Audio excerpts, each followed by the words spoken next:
Today I'll be sharing 5 of my rental codes to get you started on the Regulation G ladder. This is VGC Mike, back again with more Regulation G content. First rental team that I'd like to share with you is my Maron Balance team. So this team is cool because it has a few different options. If you feel like your opponent's team is slower than yours generally, you can use Miraidon and Entei, both Pokemon that you can't fake out either one because Miraidon has the Covert Cloak and Entei has the Inner Focus ability. Electro Drift, Sacred Fire, that combination will knock out pretty much anything. Electro Drift alone will do massive damage, so you can also use Entei to maybe mitigate the one of the opposing Pokemon's damage output with Snarl, or fish for a burn on Sacred Fire. You could kind of split up your damage, but either way they aren't going to be really able to stop those two Pokemon from doing what they want to do if all they're bringing is something like Incineroar or Rillaboom. Rillaboom does obviously set the terrain, so you'll probably want to Volt Switch out, and they won't be able to stop you from Volt Switching out and picking up some chip damage with Fake Out. So that's kind of the idea behind the Covert Cloak. Covert Cloak is also really nice because it stops Snarl from dropping your special attack. It also stops Icy Wind from lowering your speed. So in a lot of ways, I felt like Covert Cloak is basically just like a better clear amulet for Miraidon or any special attacker. Obviously if someone has like Eerie Impulse, it's not going to stop them from lowering your special attack there, but that's a pretty niche case. I'm not saying that Thundurus doesn't exist in the format, but I just feel like there's way more Fake Out than there is Eerie Impulse, so you might as well just run the Covert Cloak. Other than that, you can use Iron Bundle, who also has Terraghost, so you can also use that as a potential combination for, two Pokemon that can't be faked out against. And if they do fake out or try to fake out one of the Pokemon, you can lock them into Encore after that.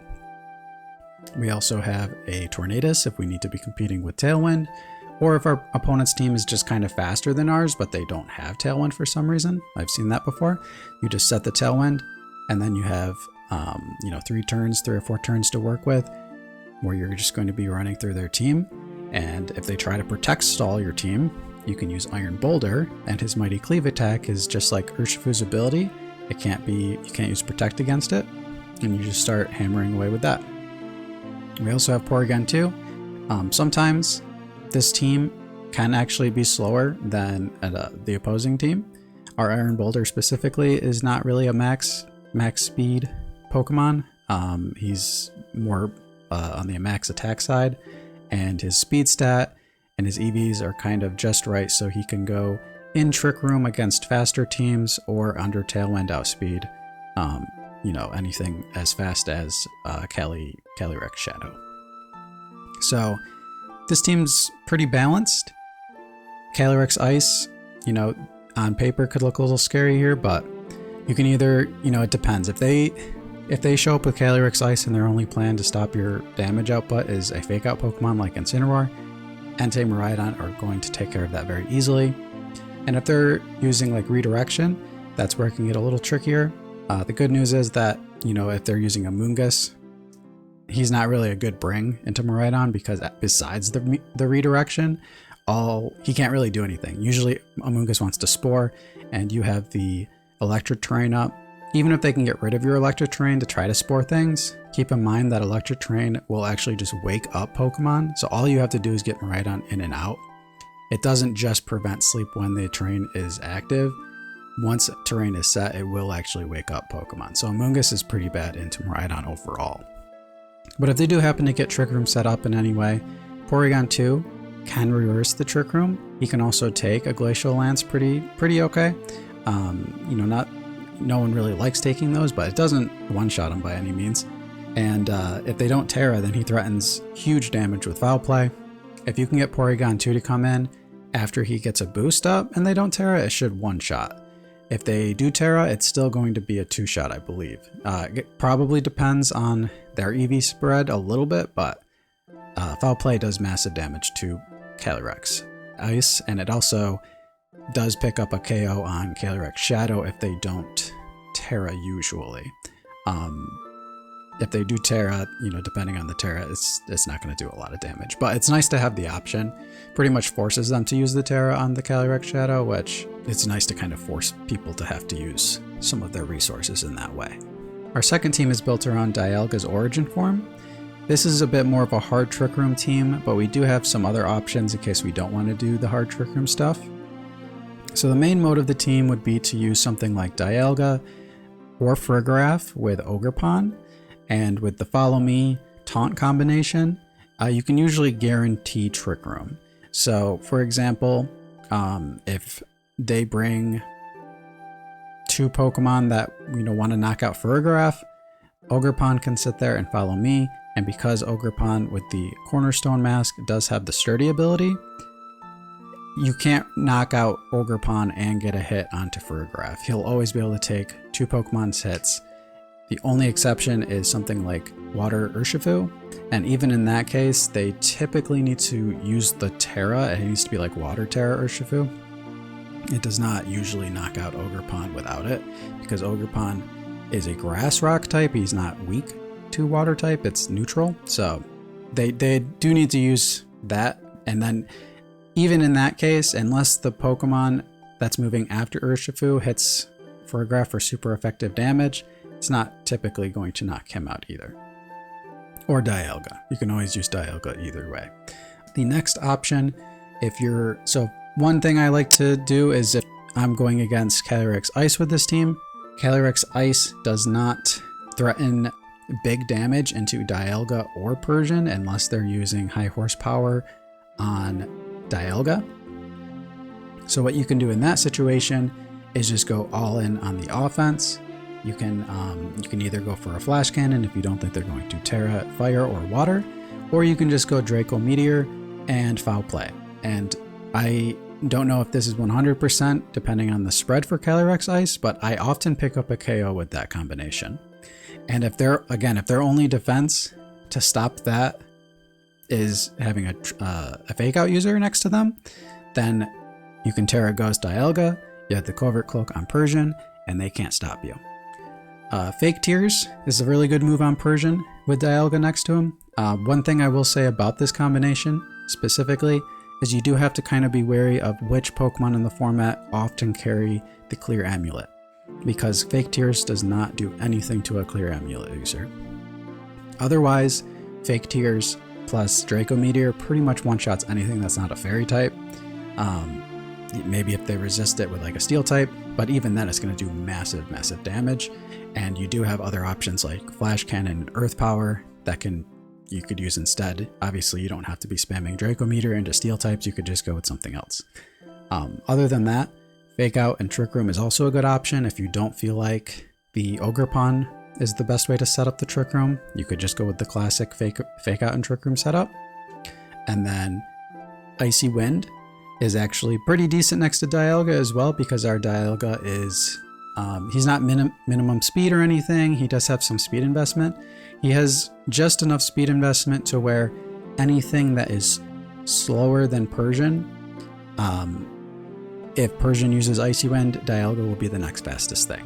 So Persian's a really, really fast Pokemon. I believe hits like 180, 179, somewhere between 179 and 183. It's faster than Ogerpon. So anything that is slower than an Ogerpon, Persian hits it with an Icy Wind, Dialga will outspeed. So that's a pretty good option too. So this team, again, it's basically a hard Trick Room team with this kind of beatdown mode as an alternative with Dialga and Persian. And some people just can't do anything about it. If they're coming in expecting Trick Room stuff, and they're gonna bring like Incineroar and Rillaboom to just kind of Fake Out stall you, if you switch to Terra Ghost and with the Covert Cloak and just start, spamming Fake Tears, Flash Cannons, Draco Meteors, usually they're not able to keep up with that. And then of course, if you do go to the hard Trick Room mode, we have Enamorus as one of our main sweepers outside of Dialga. Dialga is very powerful with the Draco Meteor attack, but typically it's more of this, like I said, beatdown type Pokemon where it's just going to be putting things in range of KOs.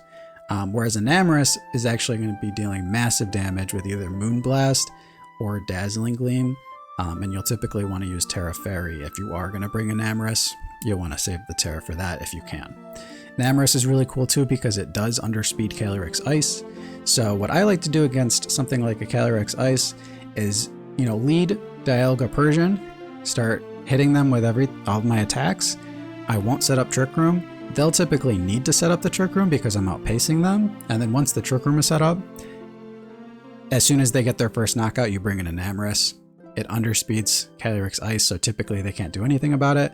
If they bring in a Moongus, Moongus doesn't really do anything to Enamorus either because Enamorus's Overcoat ability basically gives it like safety goggles, which is cool because we also have a Tyranitar on this team, which the Sand Chip can come in handy sometimes, but it's also very cool because if their answer to Enamorus being slower than Calyrex is to have like Torkoal, which some Calyrex Ice teams do bring Torkoal, then you bring in your Tyranitar and get rid of their sun. And Torkoal is much, much, much less scary without the sun involved.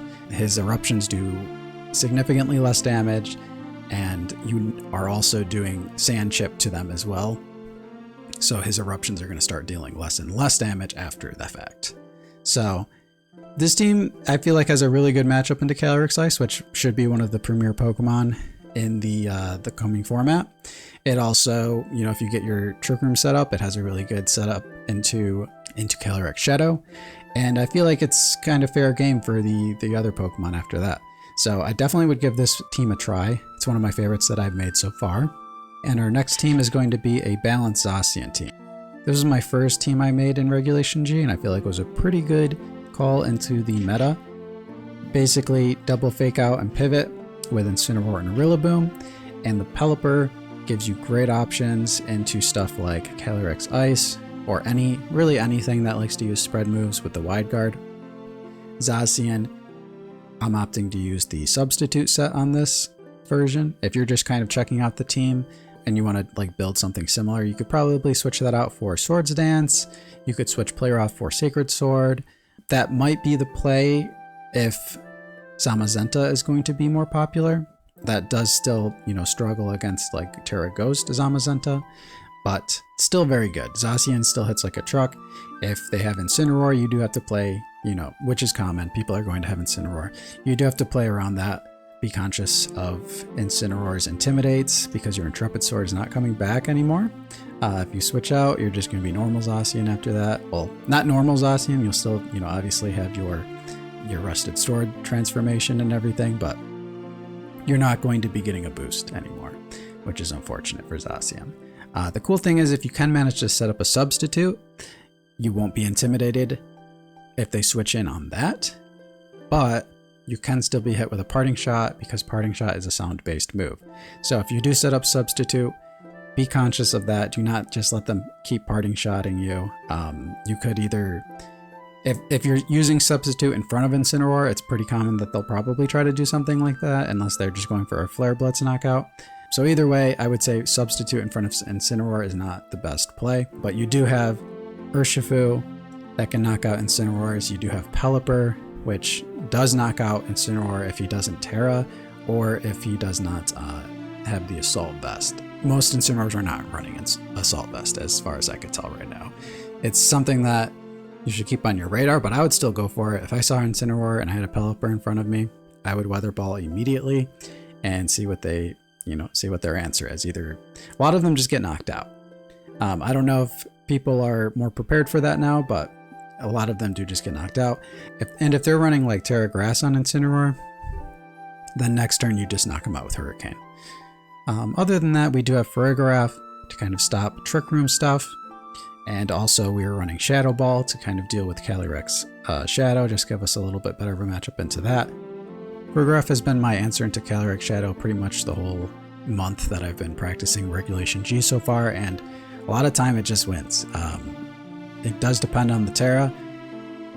If they're running like something really, really wild like Terra Dark or Terra Fighting, it maybe isn't so good because this one doesn't have Psychic into the Terra Fighting, but those are really uncommon and should be the much less consistent version of Calyrex Shadow. So hopefully you don't run into too many of those.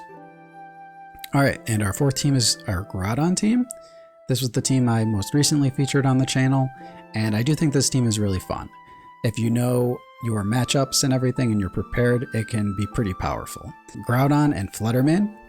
If you are not really concerned with your opponent's team outspeeding you, you can lead Groudon and Flutterman, and Dazzling Gleam plus Precipice Blades actually has a pretty good chance of knocking out pretty much anything. It even has a decent chance of knocking out Calyrex Ice. So Dazzling Gleam, I believe, does like 65-ish%, and Precipice Blades, if it lands, of course, does about 35-ish%. So there is a very small chance that they, well, I shouldn't say very small. There is a chance that they can survive this combination, but a lot of times I see them just get knocked out once I hit them with both of those moves. And if they lead with something that's not a redirection user, you don't even have to use Dazzling Gleam. You can just use Moonblast, and Moonblast alone does have a chance to knock out Calyrex Ice as well. So if that's the case, you know, there of course is the popular Terra Fire on Calyrex Ice, and the cool thing about that is it makes them weak to ground attacks. So the combination of ground and fairy typing damage is very potent. There's really no way to Terra into one thing and not be weak into one of the other. It's a very good combination of typings offensively. Our other options on this team, a lot of the time, I'll be honest with you, I only lead Groudon and Fluttermane into something like Calyrex. So a lot of times you will have to get speed control, which isn't too much of an issue because we do have a Tornadus on this team. Our Tornadus, Groudon is actually one of the most common leads that I go with. I believe in the games that I showed on my last video with Groudon, I led Groudon Tornadus every game that I played on the Switch. So it's very good. The idea behind that is you want to set Tailwind, you want to just start hitting them in the face with Groudon, and then as soon as they get a knockout, you bring in Fluttermane. And if they don't get a knockout, then I mean, Groudon still hits pretty good. So I know he's not picking up as many KOs as like Calyrex Shadow or Calyrex Ice, but Precipice Blades 85% of the time is a great move. So you just spam that and bring in Fluttermane as soon as you can. And then if they have, you know, something slightly faster, you'll bring Incineroar in the back. If you want to block priority moves, you'll bring Farigiraf in the back, and it usually works out pretty good. Other than that, we have a Trick Room mode. I didn't get to feature my Trick Room mode with Incineroar and Farigiraf. I'm actually a really big fan of this mode. Terra Normal Hyper Voice after a Throat Spray activation is really strong. And the cool thing is, if someone is going to lead Incineroar, then they can't fake out your Farigiraf. You use Fake Out on the Incineroar so they can't hit you with like a knockoff or something like that. And then our Farigiraf actually underspeeds most Incineroars. So we have slightly less IVs than the maximum Farigiraf in speed. And Farigiraf and Incineroar are typically the same speed. So as long as they don't have this like minus speed nature Incineroar, Farigiraf should be slower. And our Incineroar is actually even slower than our Farigiraf. So if you go Trick Room, Fake Out Incineroar turn 1, next turn they're going to want to knock off Farigiraf. You use Hyper Voice, it uses your Throat Spray up, and then the knockoff doesn't deal as much damage, and you're dealing massive damage with Throat Spray after that. Well, not Throat Spray, with Hyper Voice or whatever attack you want to use after that. So like I said, our Incineroar is actually even slower than Farigiraf. So another cool thing is you can use knockoff on the opposing Incineroar, get rid of its berry, and then usually once it goes for the knockoff or whatever it wants to do into Farigiraf, it just gets knocked out the following turn after you have the boost. And Terra Normal on the Farigiraf is just a cool way to kind of make Farigiraf more of a sweeper after the Trick Room is set up. If they don't target Farigiraf down very quickly, it does a surprising amount of damage. It's not as strong as Blood Moon or Ursaluna by any means, but it's still very strong. And usually 2 shots pretty much anything. Once you have the throat spray boost and the Terra normal boost, it just puts a clock on really quickly. And of course Torkoal's there in the back, so if they pick up a knockout on one of your Pokemon, you still have a very strong Trick Room Sweeper in Torkoal. And then Groudon is also like a kind of middle speed, so he can kind of run around in Trick Room pretty good too. So that's a good option into teams that are very quick. If I am facing a Calyrex Shadow team, I typically try to go to the Trick Room mode. But you can, depending on their setup, you can try to fight them in Tailwind as well. Especially if they're expecting you to use the Trick Room stuff. Usually if they're trying to counter the Trick Room stuff, they don't bring the Tailwind stuff, or they at least don't lead with the Tailwind stuff. So it kind of creates a little mind game immediately in team preview. And a lot of times, if I see something like Chi-Yu and Fluttermane, it's too difficult to reliably set the Trick Room because our Farragraph's defensive Terra is, normal, which does not take super effective damage from either Fluttermane or Chi-Yu, but because we're so offensive with our EV spread, we're max HP and max special attack basically, it's still going to be difficult to live a combination of moves from those two. And if they have Terra Ghost on the Chi-Yu, which is common enough to where I wouldn't want to risk it, then we can't use Fake Out to stop one of them. So that's an issue. But yeah, just run the Tailwind mode if you see those two together. They'll probably lead one of them or both of them, and then in that case, Tornadus can come in, set up Tailwind, Groudon can start dealing damage. Tornadus plus Groudon is very good into Chi-Yu plus Fluttermane. It might not, get a double knockout. It might be a little risky with the Precipice Blades, but following turn you'll have Fluttermane in as the fastest Pokemon. It should be able to pick up a double KO. And then I would still bring Farragraph because Farragraph is just very good into Calyrex Shadow, especially with Shadow Ball. Alright, and our last team is a Kyogre team. And this team basically wants to do one thing and one thing only, and that is deal massive damage with spread moves. So we have Water Spout in the rain for Kyogre, and we have Dragon Energy as a second option, which does the same thing as Water Spout. We just don't have a rain equivalent for dragon attacks, but instead we do have Regidrago's Dragon's Maw ability, which increases dragon type attacks, and then we also have Dragon Fang as a held item, which also increases dragon attacks. So it's kind of similar. In the video that I featured with this team, Indeedee using Helping Hand with Dragon Energy knocked out Incineroar every single time. Maybe if they're Assault Vest, they'll probably live it, but I didn't really check that calc, so I'm not sure. But again, Incineroar does not typically run the Assault Vest right now because there's a lot of other Pokemon that do seem to want it. And the other fun calc is that Draco Meteor basically one-shots Calyrex Ice. In the calculations I did, it does seem to have a like 30% chance to just outright knock out a Calyrex Ice if their max attacks max HP. If they have a lot of special defense investment, it's probably not possible to one-shot it, but it basically brings them into the red regardless. And from there, it just depends on what they want to do next. So if you use Dragon Energy, Helping Hand, knock out both of the Pokemon, or knock out the partner Pokemon and bring Calyrex Ice into the red, and they just attack with Glacial Lance, then yeah, they're going to get the KO on Regidrago, but then Kyogre can come in and kind of clean up from there usually. You'll also have other options like Ogerpon as a secondary attacker because they didn't get the Trick Room set up. But if they do go for the Trick Room, then your Regidrago is in, it has full health still.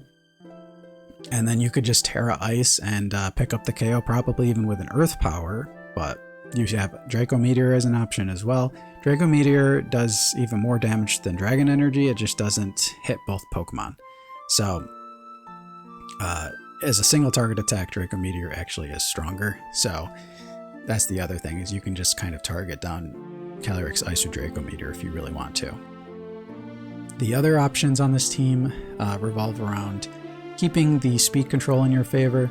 So you do have Indeedee as a Trick Room Pokemon. Kyogre and Regidrago are actually max speed modest, both of them, so they aren't super slow, but there are plenty of games where setting Trick Room with Indeedee pretty much just wins the game immediately.